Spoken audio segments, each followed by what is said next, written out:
The fence was not meant to stop anyone. Calder Rook had built it years ago, more as a line than a wall. A quiet reminder of where his land ended and the empty red plains began. It hummed softly in the evening wind, thin metal posts catching the last light of the sun.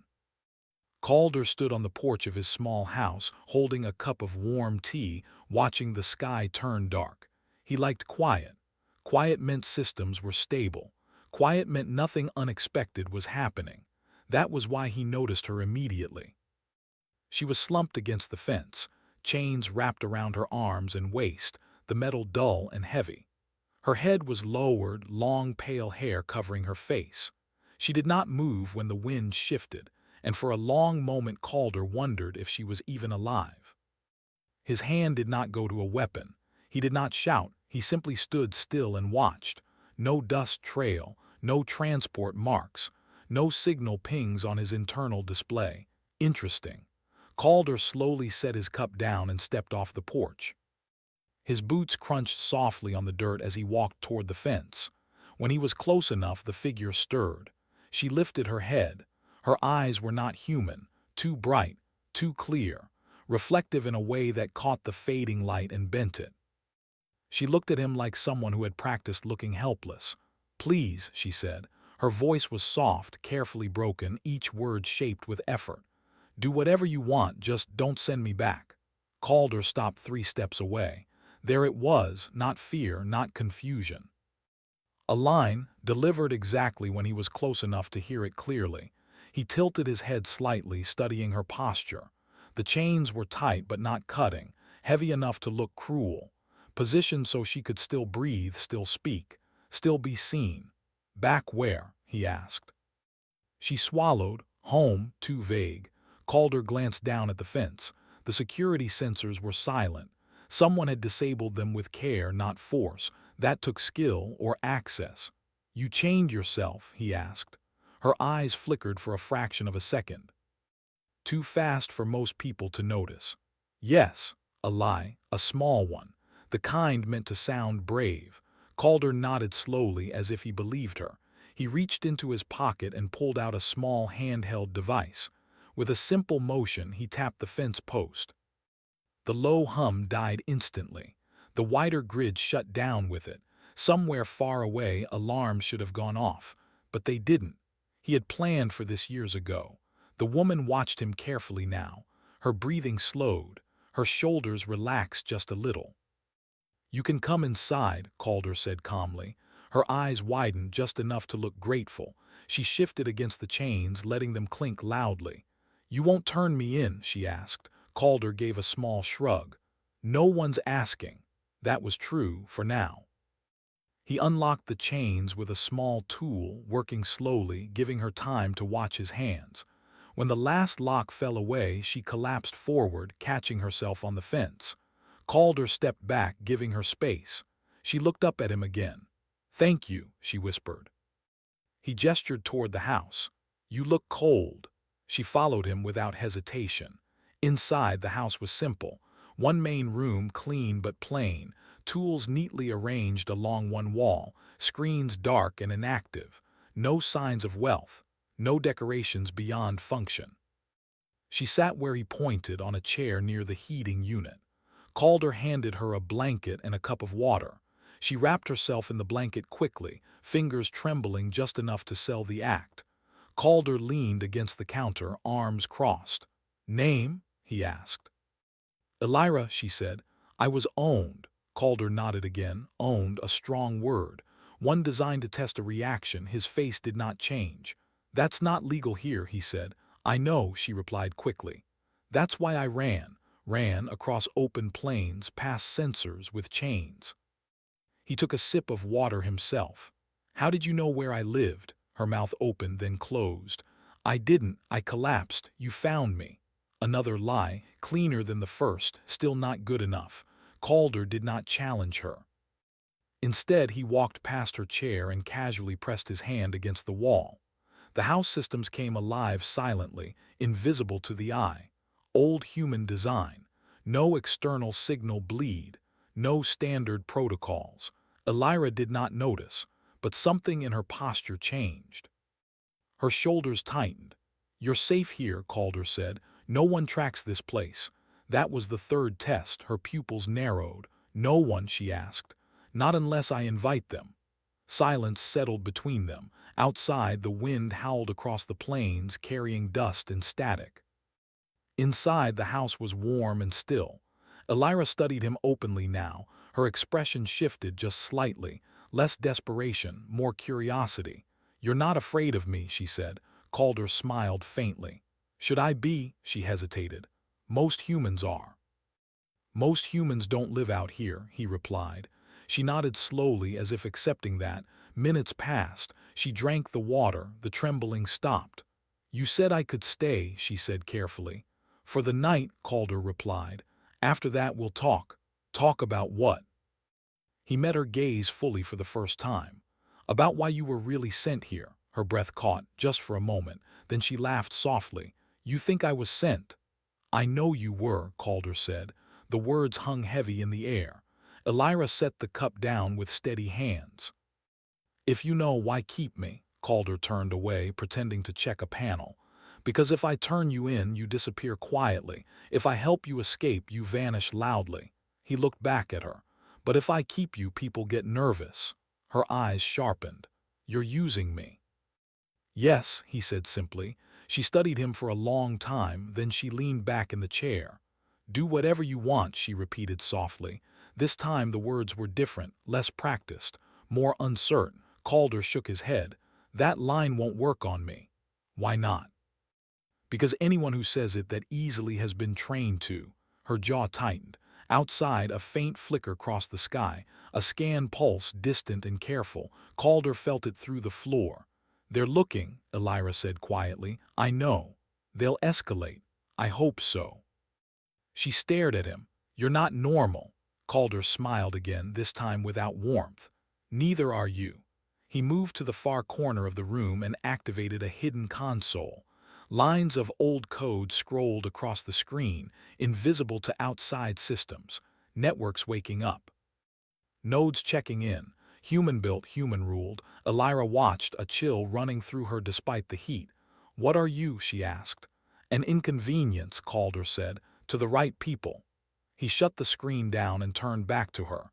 "You can sleep here tonight," he said. "Tomorrow the galaxy learns something." "What?" she asked. "That humans don't need chains to catch liars." Outside, the fence stood quiet and harmless, its hum gone, its purpose fulfilled. It had done exactly what Calder built it to do. It showed who thought it was a cage. Morning came slowly over the plains. The sky shifted from deep black to dull purple, then to a soft orange that spread across the horizon. Calder had not slept. He sat at the small table near the window, watching numbers scroll across a dim screen only he could see. The house remained quiet, steady, breathing like a machine that trusted its owner. Elira slept on the narrow couch, wrapped in the blanket he had given her. Her breathing was slow and even, too even. Calder noted it without comment. At sunrise, the distant scan pulses stopped. That worried him more than if they had continued. Calder stood and moved quietly across the room. He opened a small cabinet and took out two simple food packs. He heated them without sound and set one on the table, the other near the couch. Then he stepped back and waited. Elira's eyes opened almost immediately. She did not jump. She did not gasp. She simply focused. Another point against her story. "You're awake early," she said. "You were never asleep," Calder replied calmly. She smiled faintly. "Old habit." "From being owned?" he asked. She did not answer right away. Instead, she sat up slowly and took the food pack. "From being careful," she said at last. They ate in silence for a while. The food was plain, meant to nourish, not impress. Elira studied the room as she chewed, her eyes moving over the walls, the floor, the corners. She was mapping the space. Calder let her. "You didn't restrain me," she said after a moment. "You didn't need it," he replied. "You trust me?" "No," Calder said, "but I understand you." She laughed softly. "That's worse." "Usually," he agreed. When the food was finished, Calder cleared the packs and sat across from her. He folded his hands on the table. "Your handlers will be confused," he said. "You were supposed to trigger a response by now." Elira stiffened. "You assume too much." "You arrived chained," Calder said. "You used a specific phrase designed to provoke guilt or desire. You disabled my sensors without leaving trace damage. You allowed yourself to be rescued by a human with no known political or military importance." He leaned forward slightly. "You're not a runaway, you're a measure." Elira met his gaze, her expression unreadable. "What if I am?" she asked. "Then you've already failed," Calder said. Her eyes narrowed. "How?" "Because you're still here," he replied, "and no one has knocked on my door." She looked away for the first time.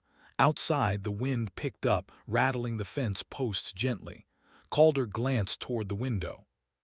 "They didn't expect you to be taken inside," he continued. "They expected a report or a disappearance, something clean." "They expected you to be predictable," Elira said quietly. "Yes," Calder agreed. "Most humans are." She studied him again, more carefully now. "You're not." "I am," he said, "just not the way they think." He stood and walked toward the wall panel again.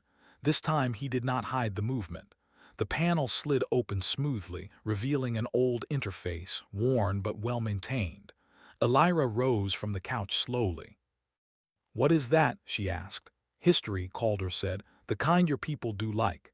The screen lit up, showing patterns of data, not messages, not images, relationships, trends, long-term movements across systems. Elira's breath slowed. "You've been watching us," she said.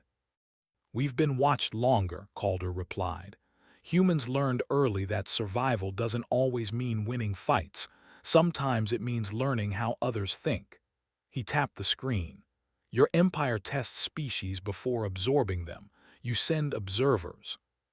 You create situations that reveal values: fear, control, obedience." Elira said nothing. "You wanted to know if humans would exploit someone who begged," Calder continued. "If we would dominate, if we would trade safety for power." He looked at her. "So tell me. What were you instructed to record?" Her jaw tightened. "Compliance. Mine or yours?" she exhaled slowly. "Yours," Calder nodded. "And what have you recorded so far?" She hesitated. That hesitation was real. "Anomaly," she said at last. Calder smiled faintly. "That's not a category your people like." "No," she admitted. "It makes decisions harder." "Good," Calder said. "Decisions should be hard." A soft chime sounded from the console. Calder's eyes flicked to it. "They're adjusting," he said. "New plan." Elira stepped closer. "What does that mean?" "It means they won't come for you," he replied. "They'll come for me." Her eyes widened. "You're in danger." Calder shook his head. "Not yet, they don't understand me well enough." She stared at him. "You're using yourself as bait." "Yes." "That's reckless." "That's human," he said. She turned away, pacing slowly across the room. "If they escalate, they could isolate this world, sanctions, trade blocks." Calder shrugged. "We grow our own food." "They could pressure Earth." "They've tried," he said. She stopped. "Tried?" Calder looked at her evenly. "You're not the first observer." Silence fell heavy between them. "How many?" she asked. "Enough," he replied. "Enough that patterns became clear." She sank back onto the couch. "Then why me?" Calder considered her for a moment. "Because you hesitated at the fence." Her head snapped up. "What?" "You waited before speaking," he said. "You watched me first. That wasn't in your training." Her hands clenched in the blanket. "That pause cost me." "It saved you," Calder corrected. Another chime. The screen shifted, showing a ripple spreading outward. "They've noticed the silence," Calder said. "They'll start asking questions, legal ones." Elira frowned. "You think they care about law?" "They care about appearances," Calder replied. "And humans are very good at holding up mirrors." He shut the panel and turned back to her. "You can still leave," he said. "Walk out, trigger whatever end they planned for you." She shook her head slowly. "And if I stay?" "Then you become a problem," Calder said. "For them." "For you too," she added. He smiled. "I live with problems." She studied his face, searching for fear, ambition, cruelty. She found none of it. "What do you want from me?" she asked. "Truth," Calder said. And patience. I was trained not to give the first, she said. And I was trained to wait, he replied. Outside, the wind died down. The plains grew still again. Elira stood and walked toward the window. She looked at the fence, now quiet and powerless. They thought the chains would define me, she said softly. They thought the fence would define me, Calder replied. She turned back to him. What happens next? Calder looked past her as if seeing far beyond the horizon. Next, he said, they make a mistake. She tilted her head. And you? I document it, he replied, carefully. Legally, a faint smile crossed her face. You really believe that will work? It already has, Calder said. The house settled into silence again, but it was no longer empty silence. It was waiting silence. And somewhere beyond the plains, far beyond the fence, people were beginning to feel uncomfortable. They did not yet know why, but soon they would. The third day passed without visitors. That alone told Calder everything was changing. By now, someone should have arrived. A drone. A polite message. A legal notice wrapped in soft words. Instead, the sky stayed empty and the plains remained quiet. Too quiet. Elira noticed it too. She stood near the window, watching the horizon like someone waiting for a storm that refused to arrive. Her calm from the first days was cracking. Small movements gave her away. The way her fingers pressed together, the way her eyes tracked shadows that were not there. They are not acting like themselves, she said. Calder sat at the table, slowly repairing a small device. That's when organizations make mistakes, he replied. They avoid uncertainty, Elira said. When they cannot predict, they delay. Delay creates pressure, Calder said. Pressure reveals structure. She turned toward him. You speak like someone who has studied us closely. I studied responses, Calder corrected, not beliefs. He finished the repair and set the device aside. Then he stood and walked to the wall console. This time he did not hide anything. He activated it fully. Light filled the room, casting moving shapes across the walls.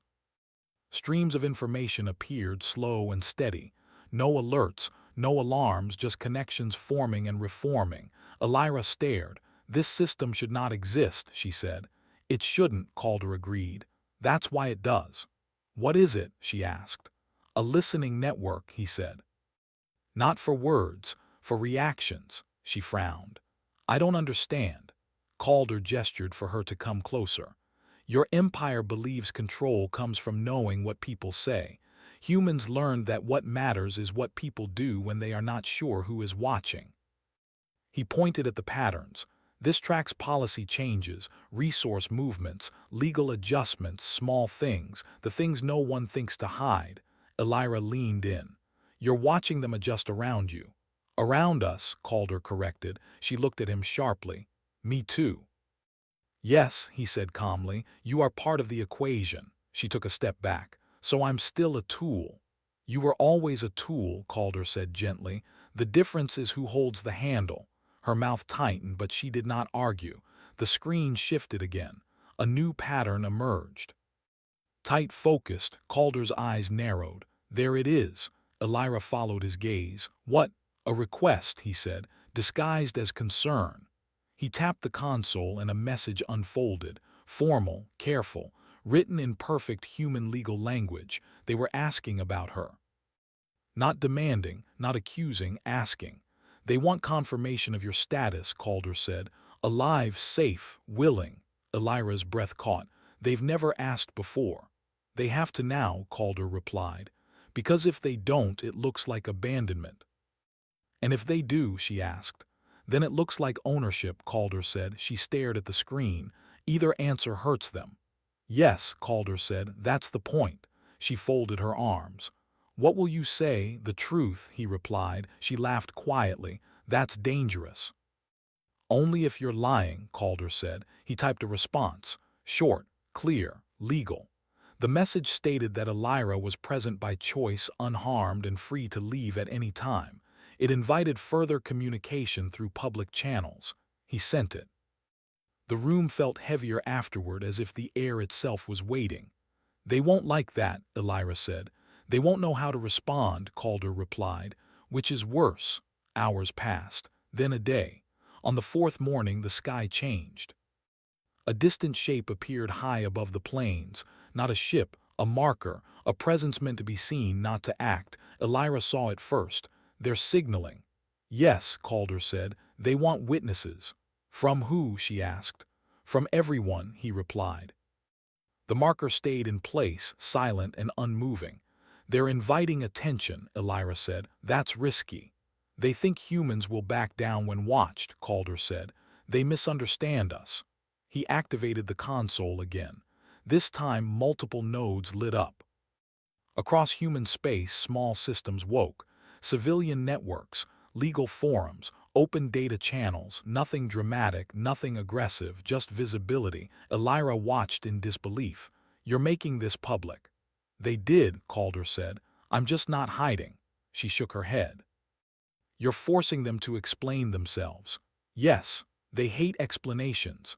So do humans, Calder said, but we're better at them. The marker in the sky shifted slightly. A new signal followed, broader, louder. They're escalating, Elira said. No, Calder replied. They're panicking. A message arrived moments later. This one was different, less polished, more urgent. They requested a private transfer, a return, quiet resolution. Calder smiled faintly. Too late, he declined. Elira stared at him. You're burning every bridge. No, he said, I'm making them choose which bridge matters more. She lowered herself into a chair. If this goes wrong, you could lose everything. Calder looked at her. I built this place knowing that. She studied his face. Why? Because if no one risks loss, systems never change, he said. Another message arrived. Then another, conflicting, confused. The pattern on the screen grew messy. They're arguing internally, Calder said. You can see it here. Elira leaned forward. I was never meant to see this. Neither were they, Calder replied. Silence fell again, broken only by the hum of the house. Finally, Elira spoke. If they ask me to speak publicly, what should I say? Calder looked at her carefully. What do you want to say? She hesitated. I was trained to report behaviors, not truths. Then start small, he said. Report what happened to you. I wasn't harmed, she said. Then say that, Calder replied. I wasn't rescued, she added slowly. Say that too, she swallowed. I wasn't owned, Calder nodded. That one matters most. The next message came with a request for testimony. Neutral parties, observers, transparency. They're trying to control the narrative, Elira said. They're losing it, Calder replied. She looked at the fence outside, still silent, still harmless. I chained myself to that fence to look powerless, she said. I never thought staying would be the dangerous choice. Power rarely looks powerful, Calder said. Not at first, she met his eyes. If I speak, there's no going back. There never was, he said. She exhaled slowly, then nodded. Then I'll speak, she said, but not the way they expect. Calder smiled, genuine this time. That's the human part rubbing off. Outside, the marker in the sky dimmed slightly. Somewhere far away, decisions were being made by people who no longer felt in control. And for the first time, Elira understood something she had never been trained to measure. Fear was not the most powerful force in the galaxy. Uncertainty was. The broadcast did not begin with drama. There were no threats, no flashing symbols, no raised voices. That alone confused many of the watchers. Across human space and beyond, people tuned in expecting something loud. What they saw instead was a quiet room, plain walls, soft light, and two figures seated at a simple table. Calder sat on one side. Elira sat on the other. No chains, no guards. That detail spread faster than any speech. Elira kept her hands folded in front of her. She had chosen her position carefully. Not too close to Calder, not too far, close enough to show trust, far enough to show choice. The neutral observers appeared as symbols on a side panel. They did not speak. Their role was only to watch and record. Calder nodded once. The signal went live. For a long moment no one spoke. Then Elira lifted her head. My name is Elira, she said. Her voice was steady but not cold. I am here because I chose to stay. That sentence alone caused a ripple across the network. She paused, letting it settle. I was sent to observe humans, she continued. I was trained to measure reactions, to see how power would be used when it was offered freely. Her eyes moved briefly toward Calder, then back to the unseen audience. I believed I understood how control worked, she said. I believed strength meant the ability to take. She inhaled slowly. I was wrong. Calder did not move. He let her speak. I arrived chained, Elira said, not because I was forced to be, but because I was told it would reveal the truth about humans. A soft murmur spread through the channels. No one here exploited me, she said. No one threatened me. No one claimed ownership. I was given food, shelter, information, and a choice. She leaned forward slightly. That choice terrified my handlers more than any weapon could. The observers shifted, the first sign of discomfort. Calder watched the data streams quietly. He saw the spike in internal communications, the sudden rise in emergency protocols, the quiet panic spreading through a system that depended on certainty. Elira continued. I was told humans were dangerous because they lacked order, she said, but what I found was something worse for those who seek control. She met the camera directly. I found people who refused to define others by their usefulness. Silence followed, heavy, pressing. One of the observers finally spoke. Their voice was calm, trained. Are you stating you were held against your will at any time? They asked. Elira shook her head. No. Were you restricted from leaving? No. Were you influenced through threat or reward? She paused.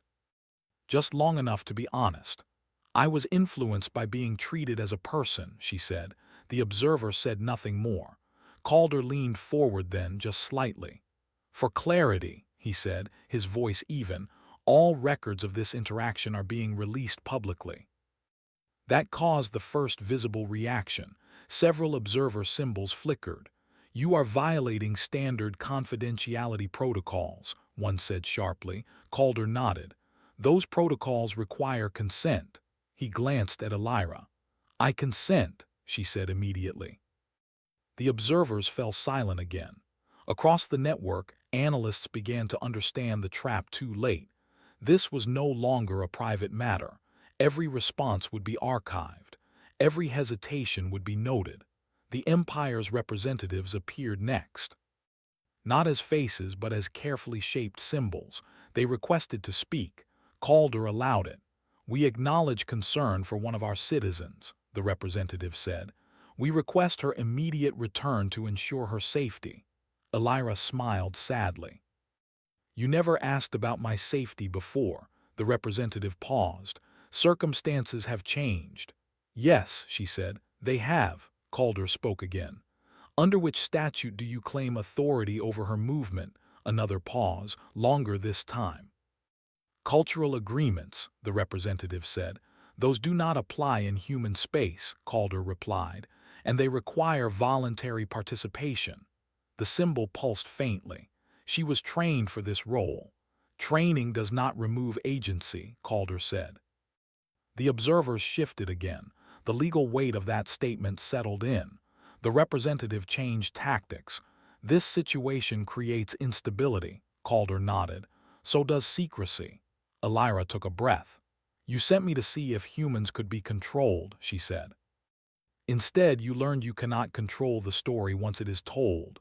The broadcast continued for hours. No shouting, no threats, just questions, answers, records, and slowly the Empire's language changed, from commands to requests, from certainty to caution. By the end, nothing had been resolved, which meant everything had changed. When the signal finally ended, the house felt quieter than ever. Elira slumped back in her chair, exhaustion finally showing. I didn't expect it to feel like this, she said. Like what? Calder asked. Like standing still while the ground moves, she replied. Calder smiled faintly. That's what transparency does. Outside, the marker in the sky dimmed further. Not gone, but no longer bold. They'll retreat, Elira said. Not openly, not yet. I know, Calder replied. They'll pretend this never mattered. But it did, she said. Yes, Calder said, and they know it. She stood and walked toward the window again. The fence stood unchanged. I used to think cages were built from metal, she said. Now I think they're built from silence. Calder joined her, and silence only works when everyone agrees to keep it. She looked at him. What happens to me now? That's up to you, he said. You can stay, leave, speak more, or stop. She considered that, truly considered it. I think, she said slowly, I want to learn how humans do this. Do what? Live with uncertainty, she said. Calder chuckled softly. We don't live with it, we wrestle it every day. She smiled. A real one this time. Far away, committees met. Reports were rewritten. Policies softened quietly. No declarations were made. No victories announced. But something fragile had cracked, and cracks once seen were impossible to ignore. The fence outside still did not stop anyone. But now fewer believed it ever had. The days after the broadcast felt unreal. Nothing exploded. No ships arrived. No angry messages flooded the networks. Instead, the galaxy did what it often did when faced with something it could not easily control. It slowed down. Trade routes continued, but with hesitation. Diplomatic channels stayed open, but words were chosen more carefully. Reports were filed, then rewritten, then quietly delayed. The Empire did not announce defeat because it had not officially lost anything, but it had lost comfort. Calder noticed the change first in the patterns.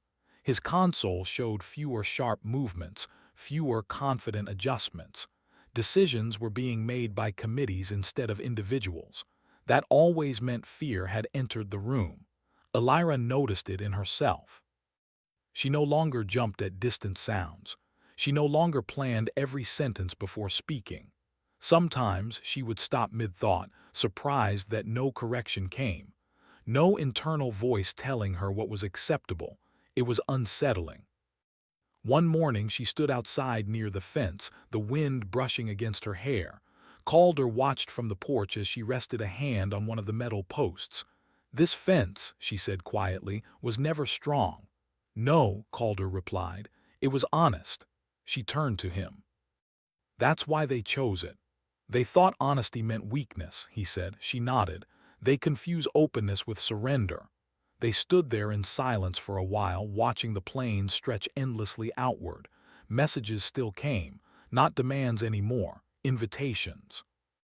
Requests for discussion, neutral worlds asking for clarification, smaller species quietly asking questions they had never dared to ask before. Calder answered some, ignored others. He did not rush. You're letting them wait, Elira observed one evening. Yes, Calder said. Waiting changes power, she smiled faintly. You enjoy this. I enjoy balance, he corrected. Eventually the Empire made its move, not with force, with paperwork. A formal declaration arrived through public channels, carefully worded, polite. It stated that Elira was no longer considered a representative, observer, or asset. Her status was reclassified as independent. The message framed it as generosity. Elira read it twice. Then she laughed. They abandoned me, she said. They freed you, Calder replied. They only did it because they were watched. Yes, he said, and because keeping you was more costly than letting you go. She folded the message away. What happens when they do this to others? Calder looked at the horizon. Then the pattern spreads. Human space responded quietly. No celebration, no speeches, just a legal acknowledgement that Elira was welcome to remain, travel, or settle as she chose. Choice. Again. That night Elira did not sleep. She sat at the table, staring at nothing. Calder found her there in the early hours. You should rest, he said. I don't know how, she admitted. That's normal, he said. Freedom is exhausting at first. She looked at him. What if I make the wrong choices? He smiled gently. Then you'll be like everyone else. That answer surprised her. Weeks passed. Elira learned slowly. She learned how humans argued without hierarchy, how they questioned leaders openly, how systems were designed not to prevent mistakes but to survive them. She also learned that humans were not heroes. They were flawed, stubborn, emotional, and often divided, but they were difficult to own. One afternoon, a message arrived from a distant world, a simple question sent through public channels. "How did you do it?" Calder forwarded it to Elira without comment. She stared at it for a long time. "I didn't overthrow anything," she said. "No," Calder agreed. "You stood still." She began to write a reply, not polished, not careful. She wrote about the fence, the chains, the pause before she spoke. The moment she realized no one would force her to be useful. When she finished, she hesitated. "Once this is out there," she said, "it can't be taken back." Calder nodded. "That's the risk of truth." She sent it. The response was slow but steady. Other voices joined. Quiet confirmations, similar stories, different species, different worlds, nothing coordinated, nothing dramatic, just shared experience. The Empire did not respond. They didn't need to, their silence said enough. Months later, Calder repaired the fence. Not because it was broken, but because time had worn it down. Elira helped, handing him tools, asking questions, laughing when she dropped a bolt in the dirt. "You could remove it," she said. "You don't need it anymore." Calder shook his head. "It still serves a purpose." "What purpose?" "It shows where people think limits are," he said. She considered that. "And when they cross it." "Then we learn something," he replied. One evening, as the sun dipped low, Elira asked the question she had been holding for a long time. "Why did you really keep me?" Calder thought carefully before answering. "Because when someone is sent to test you," he said, "the test goes both ways." She nodded slowly. "And I failed." "No," Calder said. "You passed. You just didn't get the score you were trained for." She smiled. Far away, the Empire adjusted again. Policies softened.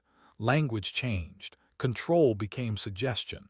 Suggestion became negotiation. They never admitted error. They didn't have to. The galaxy was already moving. One day, a traveler stopped by Calder's land, a human. A stranger, curious, they asked about the fence. Calder told them it didn't keep people out. They asked about Elira. Calder said she stayed because she wanted to. They nodded, satisfied, and moved on. Life continued. No monuments were built. No songs were written. No history books named Calder or Elira as heroes. But somewhere, a planner hesitated before sending chains instead of words. Somewhere, an observer paused before following training. And somewhere, a fence stood quietly in the wind, not as a cage, but as a question. Humans never needed to conquer the galaxy. They only needed to make it uncomfortable with the idea of being owned.